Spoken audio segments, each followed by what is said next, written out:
The Sandwich Islands deserve Russia's attention. Back when Alexander I was ruling, Russia had a shot at grabbing Hawaii. Those islands, called the Sandwich Islands back then, were run by local chiefs, but the US and Britain were already eyeing them too. In 1819, a guy named Yegor Sheffer, who worked for the Russian-American company, wrote to the Tsar saying it'd be smart to take over Hawaii. They'd even built a fort called Elizabeth on the island of Kauai. But the government didn't go for it, and the idea fizzled out. The Sandwich Islands are out there in the Pacific Ocean, between 19 and 22 degrees north latitude and around 100 degrees west longitude. They're worth noticing, I tell you.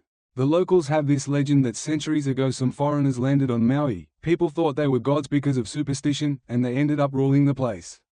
Their descendants still hold power, not just on Maui but on other islands too. They look different from the natives, taller, with hooked noses and distinct faces. Maybe they came from Spain or somewhere like that. The story goes there are 13 islands in the chain, with the big ones being Oʻahu, Maui, Ranai, Maranai, Waigu, and Atuai. Physical benefits: the biggest and most fertile island is Oʻahu. It's loaded with sandalwood forests and sulfur deposits, and on the west side, there's a harbor where ships carrying 300 to 400 barrels can dock safely. Maui's fertile too, but it doesn't have a good harbor. Waigu and Atuai are the most productive, with calm, reliable harbors perfect for warships. You can find tons of essentials there: salt, heaps of fish, sea turtles, pearls, and pearl shells. In the animal kingdom, they've got horses, cattle, sheep, goats, wild geese, seabirds, and forest birds. You could even bring in bees. For minerals, there's sulfur, salt, soap clay, and limestone. As for plants, they've got taro root, yams, Indian corn, beans, cabbage, lettuce, onions, turnips, carrots, melons, watermelons, pumpkins, coconuts, peppers, ginger, strawberries, raspberries, pineapples, lemons, oranges, bananas, breadfruit, grapes, tobacco, super thick sugar cane, and more. With all this natural wealth, European industries could rake in huge profits. I worked a plot of land there using rind measures and harvested Indian corn 3 times a year, 540 poods, about 19,440 pounds in total. I planted a vineyard too, and after 9 months, I had grapes ready to pick. I'm pretty sure you'd get the same great results growing cloves, nutmeg, cinnamon, cochineal, vanilla, indigo, quinine, opium, mulberry trees for silkworms, coffee, cocoa, you name it, anything spicy or medicinal that thrives between the tropics. I tried growing cotton too, and it was amazing. On just 10 square sargents, about 50 square yards, I got 5 poods, 180 pounds of clean cotton in a year, seed-free and ready to go. That's 3 3/4 poods by Chinese weight, and cotton that good sells in Canton for 18 to 20 Spanish piastres per pino. So, a single plot could bring in over 1,000 pounds, or 8 Chinese pinos, of cotton, worth at least 160 piastres a year. If you used all the suitable land on these islands for cotton, you could make 4 to 5 million piastres a year just from that one industry. Expanded article: The Sandwich Islands, a missed opportunity for Russia? Introduction: Hawaii in Russia's sights. When you picture the Russian Empire, you probably imagine vast Siberian forests, icy Alaskan shores, or the grand palaces of St. Petersburg. But what if I told you that in the early 1800s, Russia had a chance to claim a tropical paradise smack in the middle of the Pacific Ocean? I'm talking about the Hawaiian Islands, known back then as the Sandwich Islands after some British earl. Today, Hawaii's all about American vibes, beaches, surfing, luau's. But imagine for a second if Russian flags flew over those shores. What if, instead of hot dogs and burgers, the locals were chowing down on borscht and pelmeni, with a fortress topped by an Orthodox cross still standing on Kauai? This wild story kicks off during the reign of Alexander I, when Russia was stretching its legs across the globe, especially into the Far East and North America. In the 1810s, a bold German guy working for Russia, Yegor Sheffer, sometimes spelled Georg Anton Schaefer, tried to sell the Tsar on the idea that Hawaii wasn't just a pretty spot, it was a gold mine waiting to be tapped. He even built a fort and struck a deal with a local chief. But, like so many big dreams in history, it crashed into a wall of red tape and cold feet. Let's dig into what these islands were all about, why Russia cared, and what we might have lost by passing them up. Historical context: the age of exploration and empire building. To get why Russia even glanced at Hawaii, we need to zoom out to what was happening globally in the 18th and 19th centuries. This was the era when Europe was carving up the world like a Thanksgiving turkey. Britain was snagging India and Australia, France was elbowing into Africa, and Spain and Portugal had already locked down Latin America. Russia wasn't twiddling its thumbs either. Think Siberia, the Pacific coast, and forts popping up in Alaska. It was all about expanding empires and staking claims. The Hawaiian Islands hit Europe's radar in 1778 when British explorer James Cook stumbled onto them. He dubbed them the Sandwich Islands after his buddy, the Earl of Sandwich, though the locals had their own names, like Oahu for what we now call Oahu. By the time Russia showed up, the islands were known but not fully claimed. Native chiefs, or alii, ruled the place, fighting each other for control, while American and British traders were already sniffing around for sandalwood and other goodies. Russia, meanwhile, was busy building its Pacific game through the Russian-American Company RAC, set up in 1799. The RAC was all about fur trading in Alaska and shipping goods to China, but they needed a pit stop in the Pacific, a spot to refuel, repair, and trade.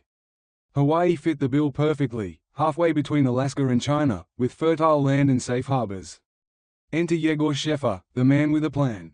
Yegor Sheffer, a German with a Russian dream. Yegor Sheffer was your classic 19th-century adventurer. Born in Bavaria in 1779, he studied medicine and somehow wound up working for Russia. In 1815, the RAC sent him to Hawaii to sort out a mess. A local chief owed him for some goods and wasn't paying up. Sheffer was supposed to play diplomat, but instead, he saw a bigger prize, a chance for Russia to plant its flag in the Pacific.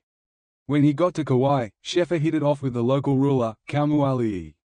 This chief was fed up with his rival, King Kamehameha I, who was trying to unite all the islands under one crown. Kaumoalii wanted allies, and Sheffer offered Russia's protection. In 1816, they signed a deal. Kaumoalii pledged loyalty to the Russian Tsar in exchange for support and supplies. Sheffer got to work, building a fort named Elizabeth after Alexander I's wife, plus 2 smaller outposts. He started buying up land and sandalwood too. In 1819, Sheffer sent a memo to Alexander I, laying out why Hawaii was a no-brainer for Russia.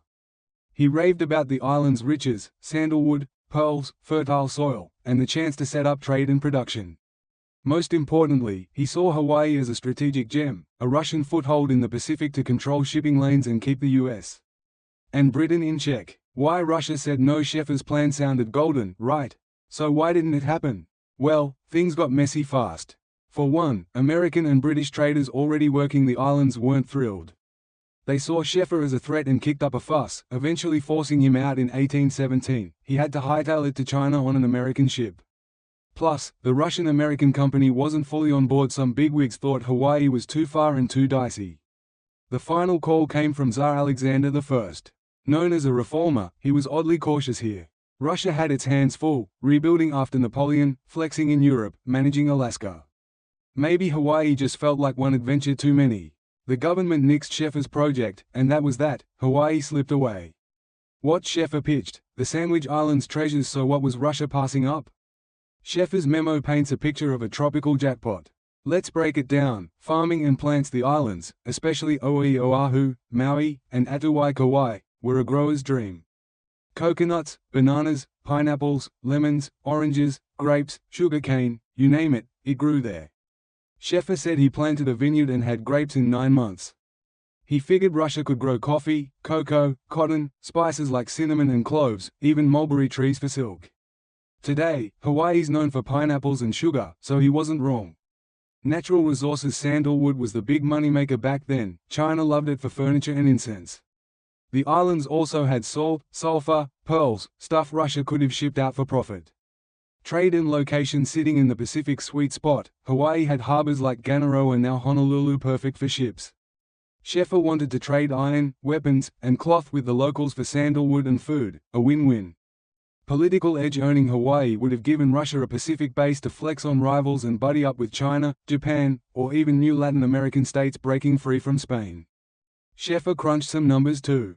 He said a plot of cotton land could net 160 piastres a year, about 800 rubles back then, decent cash. Scale that up, and Russia could have been swimming in millions of piastres annually.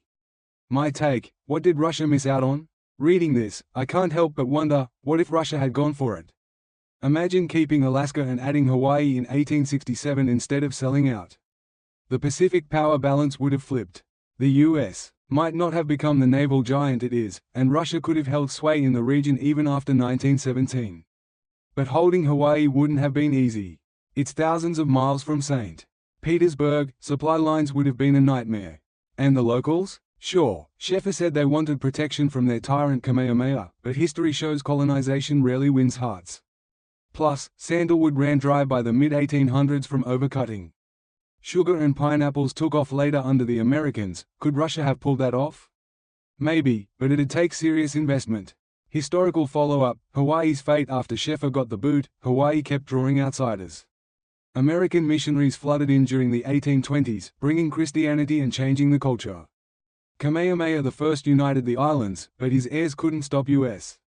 influence. In 1893, American planters and troops overthrew Queen Liliuokalani, and by 1898, Hawaii was U.S. territory. It became the 50th state in 1959. Now it's a tourist hotspot and home to Pearl Harbor, a key U.S. military base since Japan's 1941 attack. Fun fact, you can still see bits of Sheffer's Elizabeth Fortress on Kauai, a little echo of what might have been. Economic breakdown: could Hawaii have been Russia's cash cow? Let's crunch some modern numbers. In the 1820s, Hawaii shipped out 2,000 tons of sandalwood yearly, fetching up to $300 a ton, about $7,000 today. Russia could have banked millions of rubles. Sugar boomed later. By 1900, Hawaii produced 300,000 tons annually, 10% of the world's supply. Early investment might have made Russia a sugar titan. Tourism's a modern gold mine. Hawaii pulls in $16 billion a year now. Back then, it wasn't a thing, but the climate could have lured Russian nobles. Militarily, a Hawaiian base would have been a game-changer, maybe even tipping the Russo-Japanese War in 1904–1905. Wrap up: a lesson in risks. Hawaii's tale is about missed shots. Sheffer was a visionary, seeing beyond his time, a Pacific strategy for Russia. But without the Tsar's backing, it stayed a dream. If Russia had rolled the dice, we might have been a tropical empire. Or just stuck with another headache like Alaska.